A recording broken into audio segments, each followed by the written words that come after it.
A little dark over here. It's still the wee hours of the morning. You know the routine, though. I'm Rick. There he is from the Full Valley Model Railroad. Um, if you guys saw my last kit bash, not kit bash, but it was a building. It just happened to be missing some parts. Yeah, I guess it was a kit bash. Um, you saw me taking the door out of off the side of one of the buildings that I had as a spare kit. I still have some of those parts of that building left over, and I think I have an idea of how I can use those. It's going to be a weird one. Let's get over to the workbench and take a look. All right. Here's those three buildings, those three parts, right? So here's what I was thinking.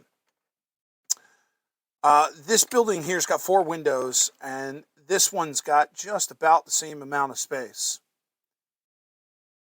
What I was thinking about doing is, obviously I can't use this here, so I'm going to have to lop that off right there and cut that. That's going to make this a little bit shorter, so I think I'm just going to have to take off this edge of the building right here.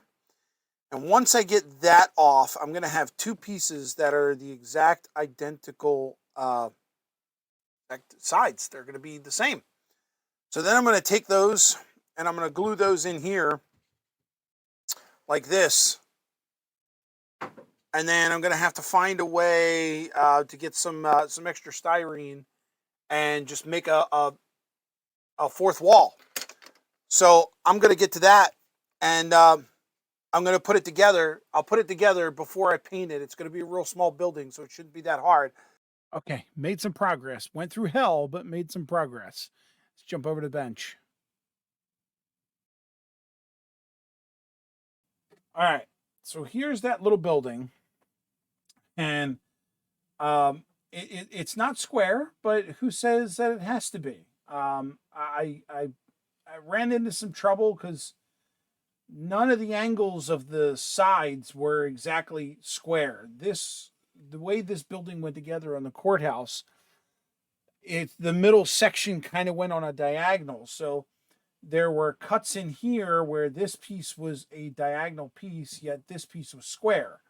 This piece over here was a diagonal piece, which made it hard to put together. So my original plan of cutting out that one wall or that one section ended up not being the correct choice. What I actually had to do is cut the pillars off of both sides and then flipping them around and reattaching them to the opposite side of the building to make it look like there were pillars that matched up the other sides. Otherwise, this would have just matched over there. Just to give you an idea, there was one extra piece. So this is what I cut off. This is one of those pillars, right? So I had to cut that off the building and then literally take it from this side and put it on this side because this one was square. Then I had to take off this one and put it over here because this one had the diagonal cut on it that would fit in there. So it was kind of strange, but we got it to work. And then just put some brick styrene on the back. It doesn't quite match the pattern, but you know what? I'm looking at this as going to be one of those pieces that like sits in a corner and like merchant row is over here and then merchant row 2 is over here. And this is just going to be like a standalone, I don't know, like a bank or something, maybe I don't know, a thrift store emporium. Who knows? I got a bunch of ideas floating around. But from here, it's, I got to put a styrene roof piece in. I got to prime it. And then I still have the parts left over that fit in these holes in the front where I could put a sign in the front. There's 2 lights, and then there's a landing that goes in here.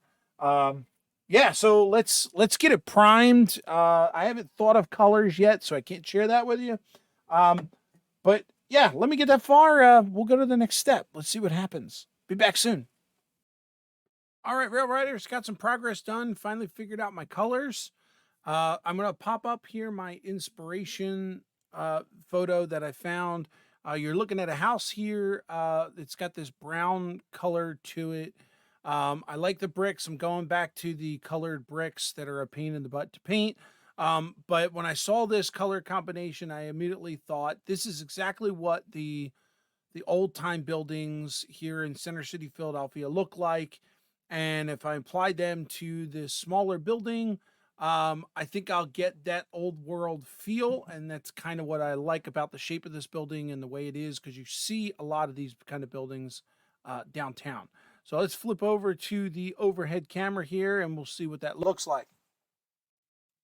All right, so you can see I got the roof done. I got some parts on there that were left over. I got them grimed up and rust up. Did the little paper thing that I'm having fun with.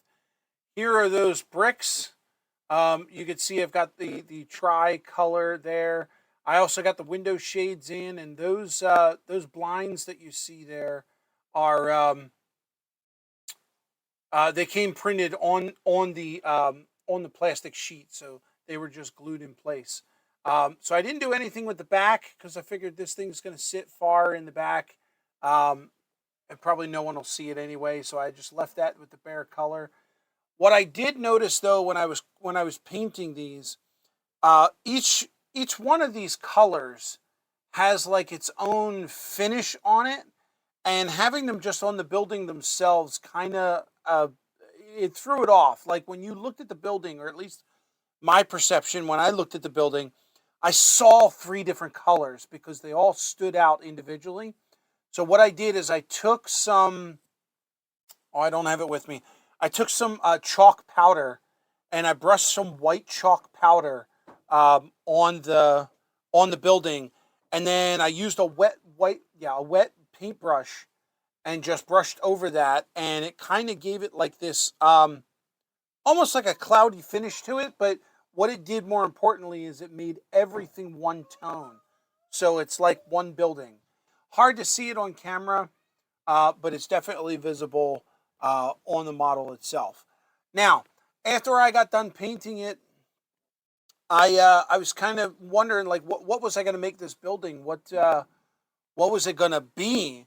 And going with the theme of, an old town, old city building, the building needs to be a staple of the community. It's got to be a rich, hearty business that's going to thrive. And I thought, what better business in the center of town than an accounting building? And whose accounting building? Well, so that's John number 2, and you can see there's John down there in his khaki pants with his business jacket on, and he's talking with a fella, average Joe in blue jeans and a white T-shirt. Just got his taxes done. Down here on the platform, what I tried to do, a little unsuccessfully, you'll know if any of you guys are familiar with older towns, you'll see a lot of marble steps and landings, and that's what I tried to replicate here. Didn't come out quite the way I wanted to, but it's there now, and not much that I can really do about it. But you can see we got the gold and white sconces hung on the wall, and of course there's John's accounting associates building with a cool sign that I did on the front. I just basically took a drill bit and drilled 4 holes through both the sign and the building, and then got some black wire and just stuck it in there and crazy glued it in. I actually chose a drill bit that was very close to the size of the wire.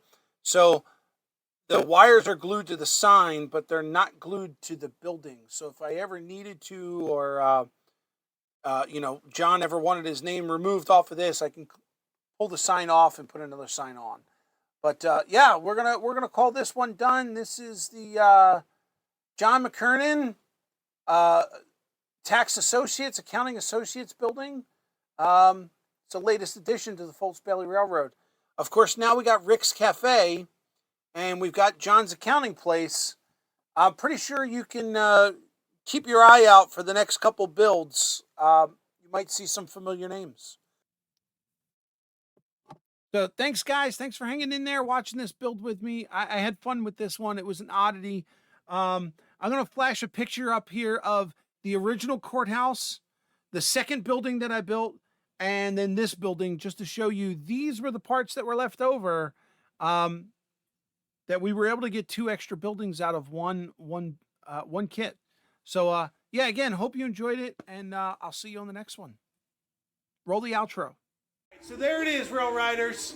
That's right. Rails together. Yeah, that just happened.